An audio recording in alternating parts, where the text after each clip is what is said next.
Welcome to my channel. मेरा नाम है मृदुला और आज हम डिस्कस करने वाले हैं gastro retentive drug delivery system के बारे में। तो बेसिकली इसमें हम देखेंगे कि ये क्या होता है और इसके क्या एडवांटेज और डिसएडवांटेज हैं।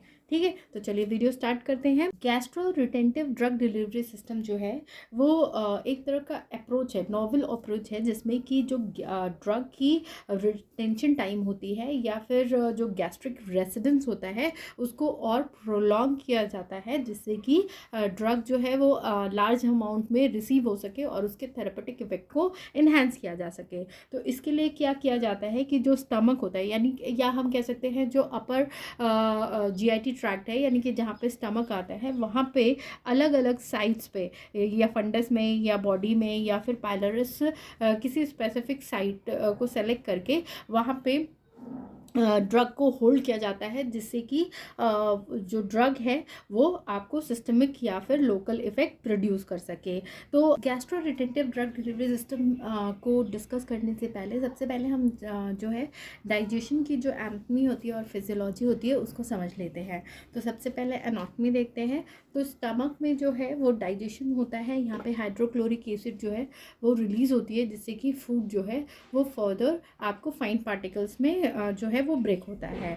तो स्टमक जो है वो जे शेप इनलार्जमेंट होता है जीआईटी ट्रैक का, और इसमें बेसिकली 4 पार्ट्स होते हैं: कार्डिया, फंडस, बॉडी, यहाँ पे आपको पाइलोरस होता है और इसके जस्ट पीछे जो है वो एंट्रम है। तो ये जो कार्डिया है बेसिकली वो ऑइसोफेगस और स्टमक के बीच का क्लोजेट है, और यहाँ पे पाइलोरस जो है वो बॉडी और इसके आगे जो है वो स्मॉल इंटेस्टाइन उसके बीच का क्लोजेट है। तो बेसिकली इसके 4 पार्ट्स होते हैं। अब जो है गैस्ट्रिक एम्प्टिंग कैसे होती है, यानी कि जो स्टमक से फूड कैसे जो है वो रिलीज़ होता है। ठीक है, तो जो प्रोसेस होता है गैस्ट्रिक एम्प्टिंग का, ये दोनों टाइम पे होता है। अगर पर्सन फास्टिंग किया हुआ है तब भी, या फिर उसने खाना खाया है तब भी। फास्टिंग स्टेट में क्या होता है कि जो इंटर डाइजेस्टिव साइकिल है, मतलब जो बॉडी के अंदर जो डाइजेशन का प्रोसेस चल रहा है वो आपको स्टमक और स्मॉल इंटेस्टाइन में होता रहता है हर 2-3 घंटे के बाद। तो इस एक्टिविटी को, यानी कि जो स्मॉल इंटेस्टाइन और स्टमक में जो गैस्ट्रिक एम्प्टिंग हो रही है वो हर 2 to 3 आवर में प्रोसेस स्टार्ट हो जा रहा है। तो इसे हम बोलते हैं इंटर डाइजेस्टिव मायो इलेक्ट्रिक साइकिल या फिर माइग्रेटिंग मायो इलेक्ट्रिक कॉम्प्लेक्स यानी एमएमसी। और इसमें बेसिकली 4 फेज होते हैं। पहला फेज जिसको कि बैसल फेज बोलते हैं, ये 30 to 60 मिनट्स के लिए होता है, और इसमें जो है इनफ्रिक्वेंट कॉन्ट्रैक्शंस होते हैं, क्योंकि कॉन्ट्रैक्शन के थ्रू ही जो है वो प्रॉपर मिक्सिंग भी होती है और साथ ही मूवमेंट भी होता है। सेकंड जो फेज़ होता है इसे प्री बर्स्ट फेज़ बोलते हैं, जो 20 to 40 मिनट्स का होता है, और इसमें जो है एक्शन पोटेंशियल जनरेट होता है, जिसकी वजह से कॉन्ट्रैक्शन हो रहा है वो काफ़ी इरेगुलर होता है। उसके बाद फेज़ 3 आता है, जिसे कि बर्स्ट फेज़ बोलते हैं। ये 10 to 20 मिनट्स का होता है। इसमें बहुत तेज़ कॉन्ट्रैक्शन होता है एक शॉर्ट पीरियड के लिए।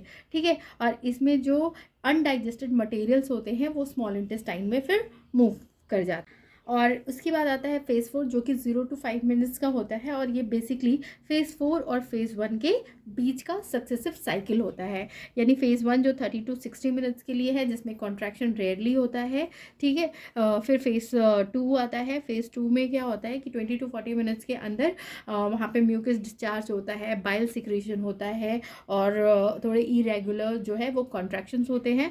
उसके बाद फेज़ 3 आता है, जहाँ पे 10 to 20 मिनट्स का होता है।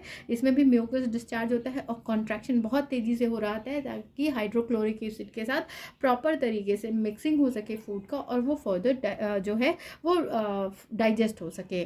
ठीक है, उसके बाद फेज़ 4 आता है, जो कि 0 to 5 मिनट्स में है, और ये इन फेज़ 4 और फेज़ 1 के बीच का एक होता है ना कि इंटरवल होता है, जिससे कि फेज़ 4 से फिर वापस अब फेज़ 1 में आ जाता है। स्टमक के अंदर जो फूड होता है वो प्रॉपरली डाइजेस्ट हो जाता है है तो ये जो कॉन्ट्रैक्शन का पैटर्न है वो फास्टन से फेड स्टेट पे चला जाता है और इसको रिकॉग्नाइज किया जाता है as a digestive motility pattern. और इसमें जो है वो एंडलेस कॉन्ट्रैक्शन होते हैं। एंडलेस कॉन्ट्रैक्शन इसलिए होते हैं क्योंकि यहाँ पे जब कॉन्ट्रैक्शन होता रहेगा, डिस्चार्ज बाइल सिक्रीशन हो रहा है, हाइड्रोक्लोरिक एसिड है, तो फूड की जो है वो प्रॉपर जो है वो फर्दर स्मॉल पार्टिकल्स में ब्रेक हो जाते हैं जो कि फर्दर फिर स्मॉल इंटेस्टाइन में जाके एब्जॉर्ब होते हैं, ठीक है, जो उसके न्यूट्रिएंट्स उसमें प्रेजेंट होते हैं। तो यहाँ पे जो कॉन्ट्रैक्शन होते हैं वो फास्ट एंड स्टेट के फेज 2 जैसे होते हैं क्योंकि वहाँ पे कॉन्ट्रैक्शन बहुत ज़्यादा होता है।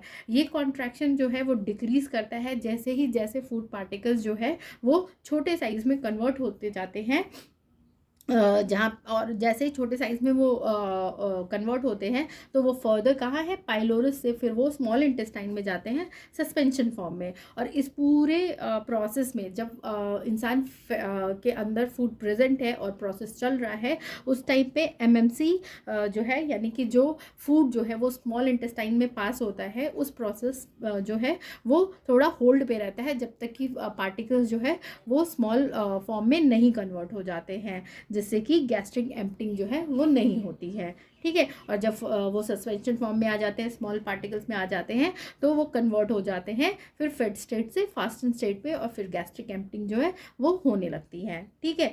तो अब ये तो पूरा प्रोसेस हमने समझ लिया कि बॉडी के अंदर फेड और फास्टन स्टेट में कैसे फूड जो स्टमक से फूड एम्प्टी होता है। अब हम देखते हैं कि हमें gastro retentive drug delivery system की ज़रूरत क्यों पड़ी। तो जो ओरल डोजेस फॉर्म है उनकी बायो अवेलेबिलिटी जो है वो बहुत कम होती है क्योंकि अगर वो जल्दी से एब्जॉर्ब हो जाएंगे या जल्दी से डिज़ोल्व हो जाएंगे और उसके बाद स्टमक के थ्रू वो बॉडी से एलिमिनेट हो जाएंगे तो उनकी वो जो exact concentration therapeutic effect produce करने के लिए चाहिए वो नहीं मिल पाती है, ठीक है। यानी अगर फास्ट गैस्ट्रिक ट्रांजिशन है और तुरंत ही बॉडी से निकल जा रहा है तो वो उस केस में बायो अवेलेबिलिटी कम हो जाती है, ठीक है। और फर्दर मतलब कि वहाँ पे तो उसने अपना इफेक्ट प्रोड्यूस नहीं किया, इंटेस्टाइन में जो पीएच होता है वो एल्कलाइन होता है तो वहाँ पे वो सॉल्युबल नहीं हो पाते और फाइनली वो बॉडी से एलिमिनेट हो जाते हैं।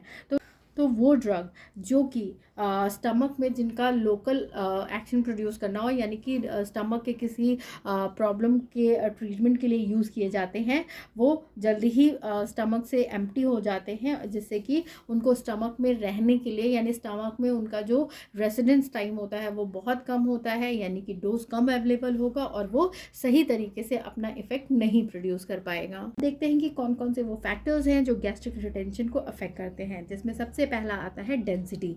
तो जो भी डोजेस फॉर्म है जिनका डेंसिटी गैस्ट्रिक फ्लूइड के कंपैरेटिव कम होता है तो वो क्या करते हैं उस फ्लूइड में फ्लोट करते हैं जिससे कि उनका गैस्ट्रिक रिटेंशन इंक्रीज हो जाता है। तो नॉर्मली जो ड्रग है या कोई भी डोजेस फॉर्म है उसकी डेंसिटी 1.0 ग्राम पर ml से कम होती है तो वो आपको उनका गैस्ट्रिक रिटेंशन बढ़ जाता है, लेकिन ज़्यादा होती है तो वो क्या करेंगे गैस्ट्रिक फ्लूइड में डिज़ोल्व हो जाएंगे, फिर वहाँ पे जल्दी ही वो एम्प्टी हो जाते हैं क्योंकि हमारा बॉडी का जो सिस्टम है वो चलता रहता है तो इसलिए वो उनकी एम्प्टी हो जाते हैं और वो डिज़ायर्ड इफेक्ट नहीं प्रोड्यूस कर पाते हैं। सेकेंड है shape and size of the doses form. जो डोजेस फॉर्म यूनिट्स जिनका डायमीटर जो है वो 7.50 mm से ज़्यादा होता है उनकी जो गैस्ट्रिक रिटेंशन टाइम होती है वो ज़्यादा होती है एज़ कम्पेयर टू जिन डोजेस फॉर्म का डायमीटर 9.90 mm होता है। यानी कि जिनका डायमीटर कम होगा वो ज़्यादा रिटेंशन टाइम शो करते हैं और जिनका ज़्यादा होता है वो कम रिटेंशन टाइम शो करते हैं। उसी तरह जो टेट्राहेड्रॉन है और रिंग शेप डिवाइसेस हैं उनकी गैस्ट्रिक रेसिडेंस टाइम कंपैरेटिवली ज़्यादा होती है जो बाकी लीनियर शेप में होंगे उन सब के कंपैरेटिव, ठीक है।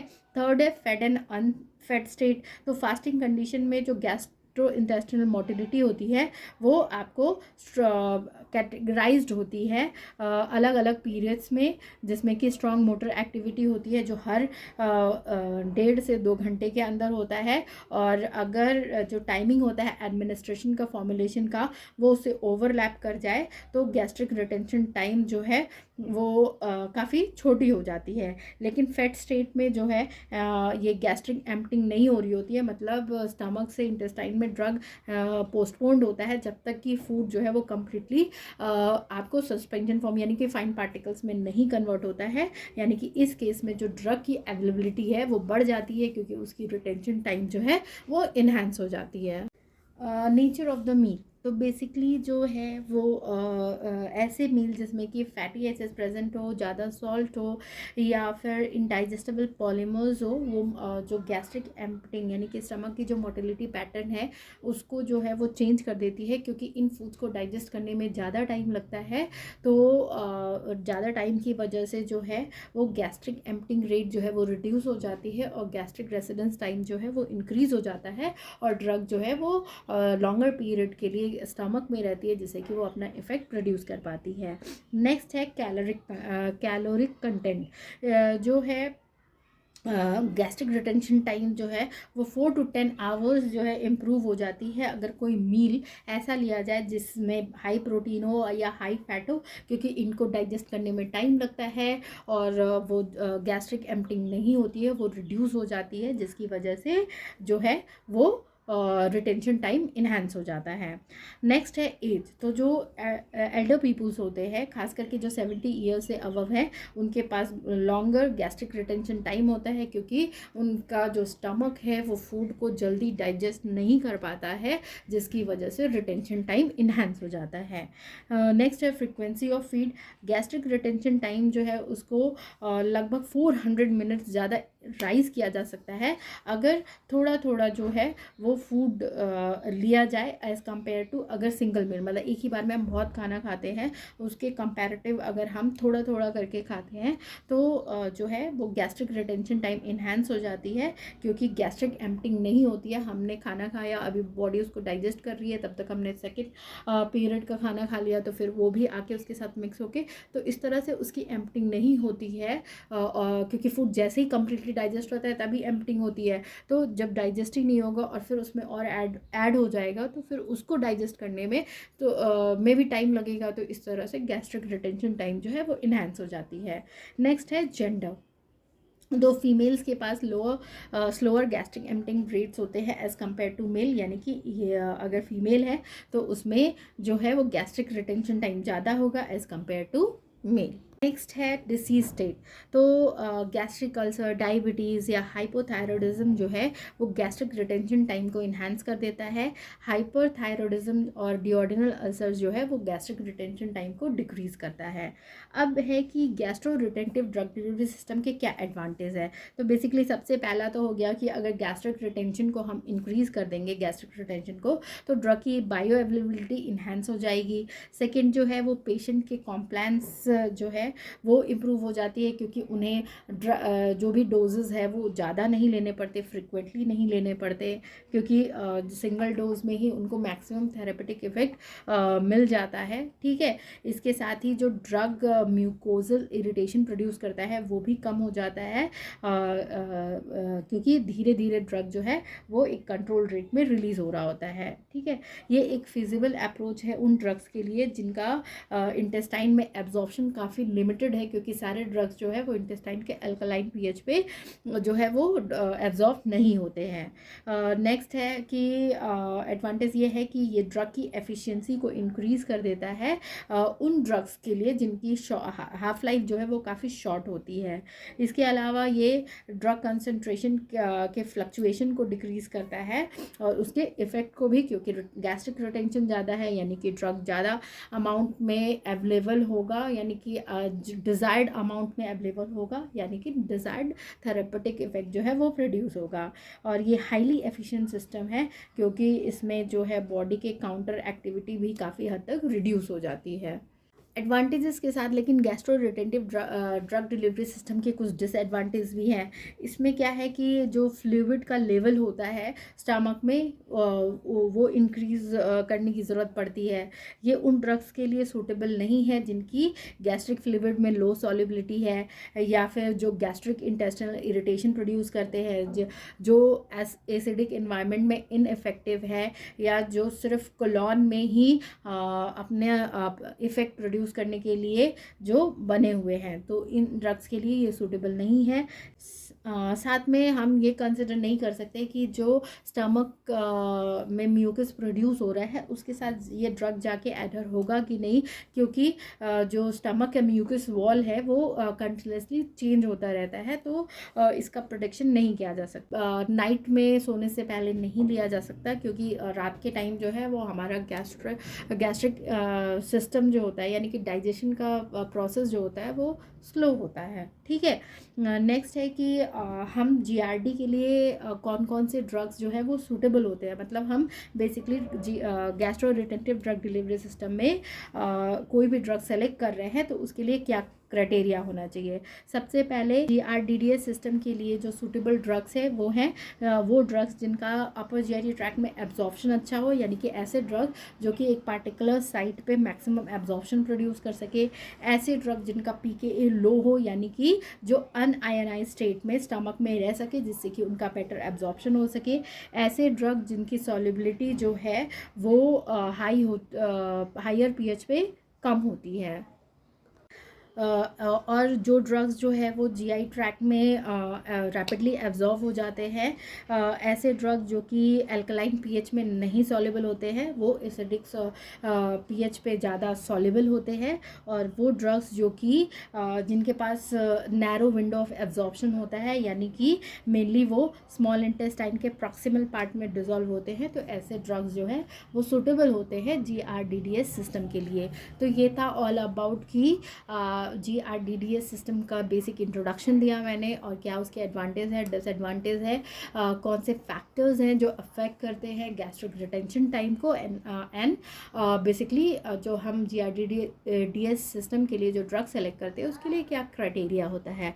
तो अगर आपको मेरा ये वीडियो पसंद आए तो प्लीज़ इसे लाइक शेयर कमेंट करें। Thank you for watching.